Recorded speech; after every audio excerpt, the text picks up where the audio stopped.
The Rode Podmic and the Shure MV7 have been popular dynamic broadcast microphones since their respective releases. In this video, I wanted to pit them against each other head to head so you could decide for yourself which one you should get for your podcast. So these are kind of similar mics. Both are broadcast dynamic microphones, but they have a couple of big differences. The first big difference is the price. The Podmic usually retails for about $100, although I've seen it or heard of it going up to $120, whereas the MV7 is $250. So you could get 2.5 pod mics for the price of one MV7. Really, what is the difference between the two mics? Why is the MV7 so much more? I'm recording both mics simultaneously. Try to set them up as equidistant for me as possible to keep it fair and consistent. I'm recording through the Rodecaster Pro. Currently, both are set to the generic dynamic mic setup, and no processing is enabled in the Rodecaster. I've got the gain set on the Podmic to 45 dB, in the MV7 set to 43. I will enable some processing later on, but I will be sure to let you know when that happens. And I'll just be cutting back and forth between the two mics throughout the video so you can just hear how they sound. So that's that. What were we talking about? Price, $250 for the MV7 and $100 for the Podmic. So sound differences aside, and I'll let you kind of be the judge of that, the other big difference between the two mics is the MV7 can be run over XLR, but it can also be run via USB. So you can just plug this directly into your computer, into your laptop, and just record into whatever software that you like to record into, and that's that. The only thing you're going to need is a mic stand or something. So it does have a lot of extra functions that the Podmic doesn't. If that's important to you, if that's something that you value, then that choice becomes a little bit easier. But in this video, I really wanted to focus on these two mics in just terms of XLR functionality and just raw sound quality. I've already done a full review and overview of the MV7 and walk through all of the USB functions. So if that's something you're interested in, you can check that out here. We're going to be doing a couple of different tests. So we're going to test Plosives. So we're going to do an off-axis comparison, how they pick up sound from not only the front, of course, but from the sides and the rear. We're going to test kind of like touching, handling noise. I'm also going to have my wife record a voiceover so you can hear how it sounds on a female voice, which I know is important to a lot of people. Before we get into all that testing, let's just talk about the build quality and just the overall feel and look of the microphones. My overall first impression of the MV7 is it's kind of a dorky looking. It looks like it has similar design language as the SM7B, but they just kind of took an SM7B and just squished it, and it just becomes like squatter. It's a lot less elegant than the SM7B. I don't like the big Shure logos, which you might not be able to see very easily from this camera angle, but there's Shure logo on either side of the microphone. There is a Rode logo on the Podmic too on both sides, but it's much smaller and more discreet. And then also when you do have this plugged in over USB, if you wanted to do that, it has a touch bar that has lights. So it's like green and yellow lights that are very bright. And I just think the mic is just dorky is the best thing that I feel like describes the way the mic looks. Just a little bit ostentatious, I guess. But again, that's how I feel about it. You might disagree with me. You can get this in black as well, and I do think the black one is a little bit sleeker and a little bit less bold, I guess. The Podmic, on the other hand, I think is a really nice looking microphone.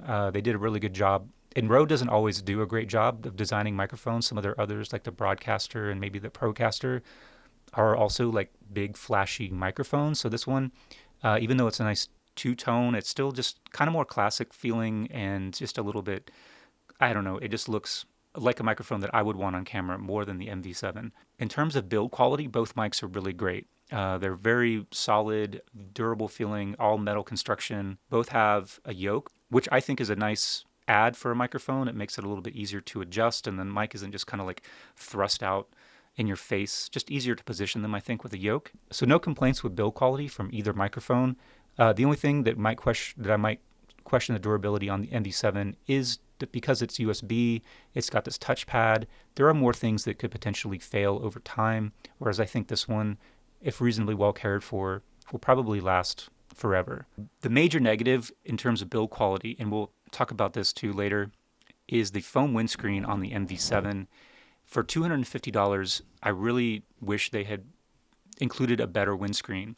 If you look on, the inside, it seems like it's nice and thick on the sides, but the front of it is super thin. You could easily poke your finger through it, and if you hold it up to a light, it's very transparent. You can start seeing the light come through, and it doesn't do a very good job of rejecting plosives. So we'll hear that when we do that plosive comparison. Now, it might have been that this is like the design of Windscreen that makes this mic sound the best, and they were like, well, plosives are just something people are going to have to deal with. I don't know. It doesn't seem like the quality that you would expect for the price. So let's go ahead and just start with the comparisons, starting with the plosive test. Starting with the Podmic, Peter Parker pops some popcorn. Peter Parker pops some popcorn. Peter Parker pops some popcorn. Now moving to the MV7. Peter Parker pops some popcorn. Peter Parker pops some popcorn. Peter Parker pops some popcorn. Peter Parker pops some popcorn. As you can probably hear, neither mic does a fantastic job if you are going to be very demonstrative with your P's, B's, and sometimes T's. So you'll often see people with the Podmic add a windscreen. The one that fits is called the Rode WS2, and you can buy that for about $20. And sometimes you'll see people use the windscreen from the Shure SM7B, which is called the RK345, and you can buy that for about $14. And I have one here. I don't have the WS2 windscreen for the Rode, so I'm not going to do a comparison with them, but I'll just show you how this fits on here.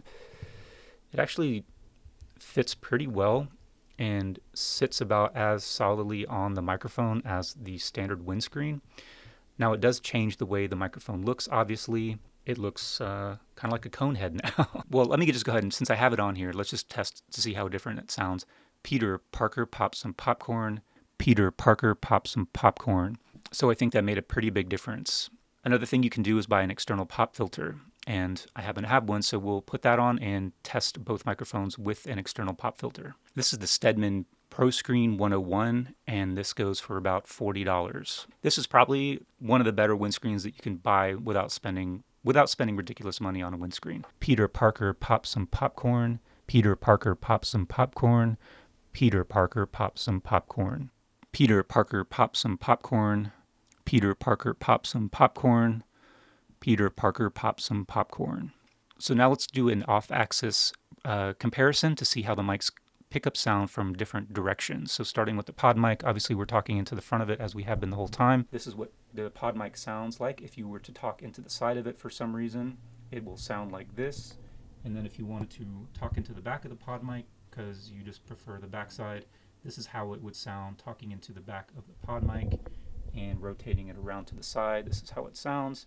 And then back around to the front, this is how the Podmic sounds. This is what it sounds like talking into the front of the MV7. This is what it sounds like talking into the side of the MV7. And now, if you like the back, this is how it sounds when you talk into the back of the MV7 and coming back around to the side of the MV7. This is how it sounds. And now back to the front of the MV7. That's how it sounds. And this is how they sound from a foot away. This is the Podmic from about a foot away. And now this is the MV7 from the same distance. We're about a foot away from the front of the MV7. This is how it sounds. And then lastly, we're going to do a proximity test to see how they sound when you get really close to them. We're going to start with the Podmic, and I might turn it down just a little bit so I don't blast your eardrums with the sound of my voice. So this is what it sounds like when your lips are massaging the front of the Rode Podmic in a very sensual manner. And this is what it sounds like when you get really close to the Shure MV7, so much so that my mustache whiskers are tickling the windscreen. So if you want to tickle the windscreen of your Shure MV7, this is how it will sound. And now I'm just going to run some audio that I recorded of my wife reading a thing from the internet so you can hear how they sound on a woman's voice. I'll just run the recording through with no audio processing, switching back and forth between the two mics, and then I'll run it through a second time with processing on the Rodecaster Pro. It'll be the compressor, the high-pass filter, de-esser, the RL exciter, and the big bottom. The only thing that's not in place is the noise gate, and those settings will not be tailored to her voice in any way. I'm just like turning them on so you can hear how they would sound with a little bit of processing. You could obviously tailor it to different voices. Dwarf Fortress is a single-player fantasy game in which the player controls a dwarven outpost or an adventurer in a randomly generated persistent world. Though the unfolding events are displayed using rudimentary text graphics, the game is known for the intricate stories told by its players and for the complex mechanics of the underlying simulation. Dwarf Fortress is a single-player fantasy game in which the player controls a dwarven outpost or an adventurer in a randomly generated persistent world. Though the unfolding events are displayed using rudimentary text graphics, the game is known for the intricate stories told by its players and for the complex mechanics of the underlying simulation. Conclusion time. So for this section, I have enabled processing in the Rodecaster Pro for both microphones. I have turned the Podmic over to the Podmic setting and enabled everything except for the noise gate. And I dropped the levels down to 40. And for the MV7, same processing, however, it's still in the dynamic mic setting, and I dropped the levels down to 39 dB. In my own opinion, I think the MV7 sounds better for my voice. I think it sounds more natural, less kind of sculpted in weird ways than the Podmic is. It's a little bit brighter and a little bit more articulate.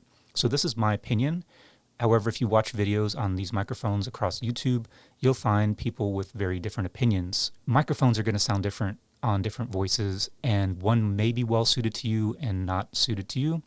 So it's not like one is across the board better. I prefer the sound of the MV7 to the Podmic. You can also see differences in the sounds of the microphone based on the frequency response graphs provided by both manufacturers. The MV7 is a much flatter frequency response until you get into the higher frequencies, say above 1000 hertz. You'll start to see some boosts until it falls off somewhere around 16 kilohertz.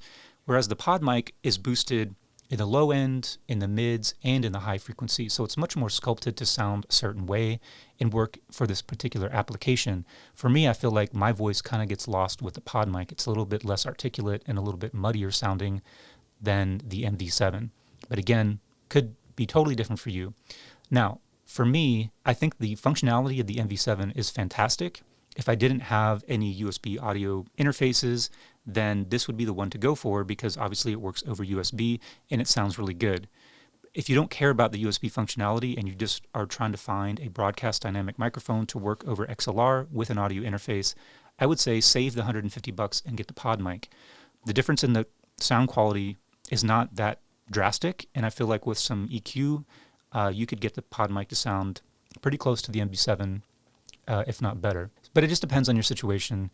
And again, if you value the USB functionality of the MV7, then it's really not a comparison. I hope that was helpful. I hope you got something out of that and maybe I made your decision easier in some way. And if so, feel free to like the video. If you didn't like it, you can dislike it. That's fine too. If you hated it, hit the dislike button twice. That does activate the hate functionality. But if you did find this video useful and you want to see more like it, I tend to focus on video production and videography, but that's been kind of slow lately, so I've been doing a lot of microphone stuff. But anyway, just content creation kind of videos. Feel free to subscribe, and yeah, you'll see more of my face. It's beautiful. And otherwise, we'll just see you in the next video. Why does it sound like that?